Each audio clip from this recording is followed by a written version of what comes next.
Hey everybody, welcome back to the channel. Ryan Nordall here with Epic Whitetail Habitat LLC.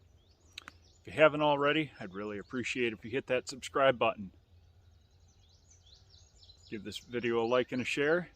And as always, any of the tools or equipment you see me using in these videos, you can always find links in the description below the video. But anyway, we're mid-July here.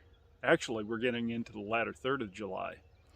That means fall food plotting season is here. It definitely is.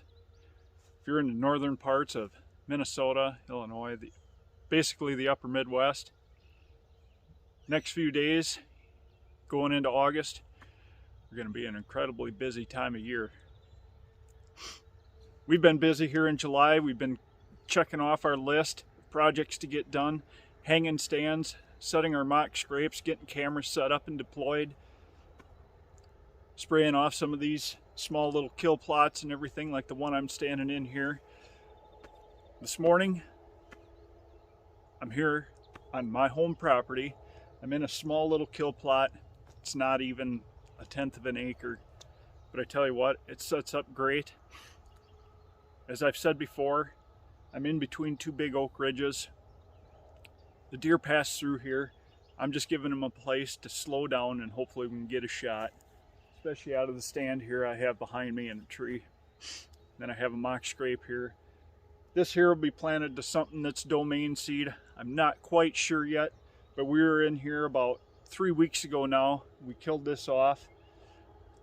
Can't really plant this until first part of August or so because of the chemicals I used. I didn't just use Roundup, I had to use some dicamba, which means I'm not going to be able to plant for a while because dicamba will lock up in the soil and you won't get any seed germination within, that 6-week window or whatever. So I think I'm going to be right on time. I'm going to be okay for my projected planting date in this particular food plot.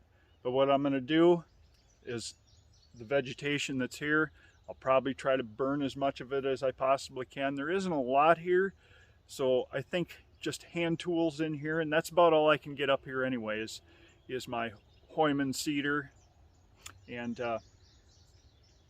just a hand rake, I think is what I'll be able to get away with just to get that seed to soil contact that I'm looking for.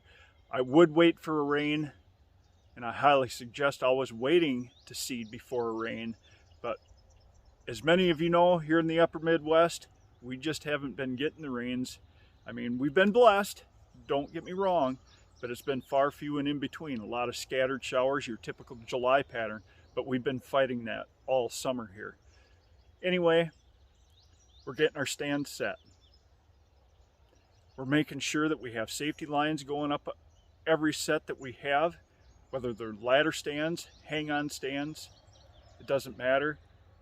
I want to be connected from the time I leave the ground to the time my boots hit the ground at the end of the hunt. We're accessorizing our stands with bow hooks, gear hooks, everything to hang our backpack on. As we get later into the deer season, into the rut, we have a place for our horns, our calls, what have you. I want to be comfortable, I want to be safe, and I want to be set up. I don't want to be wasting a lot of time screwing in bow holders, accessory hooks, everything else like that, for stands that are permanent. I understand a lot of you guys like to be mobile on your own private properties. I really don't suggest that. I want stands that are set, ready to go.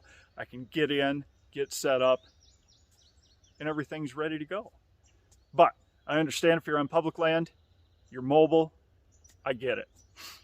But anyway, the projects that we're checking off, like I said before, getting our mock scrapes set, killing off these food plots. We're spraying food plots, in preparation if we're going to be doing any disking. Our buckwheat is coming along fairly well. We got a little late this year with planting our buckwheat. It's just, we did it. We always shoot for mid-June when we're planting our buckwheat and stuff. But this year, just being so dry, that first attempt didn't work out. We got to the first part of July, end of June, first part of July. We planted. It's still going to give us at least 4 weeks, 4 to 5 weeks And then we're going to be in broadcasting our brassicas, our fall food plot blends into those buckwheat stands. And I think it's going to work out great. But these are just a few of the things that we're getting completed here on our property. These kill plots that I've killed off prior, like I said, we'll probably just burn them off if we can. But I know I'm repeating myself, and I'm going to leave it at that. Hopefully you guys are getting your projects checked off here in the month of July. I've got a cat that's coming in. That's what you hear. Sorry about that. But again, I hope you're getting the projects checked off of your list and getting prepared for hunting season.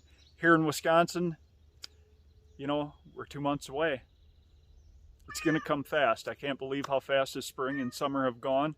And it's a good feeling to know that we're getting these projects checked off our list. I'm taking off here for a week. I'm going to Montana, going to do a little fly fishing, catching up with a really good friend of mine that resides in Great Falls, Montana area. And really looking forward to the next few days.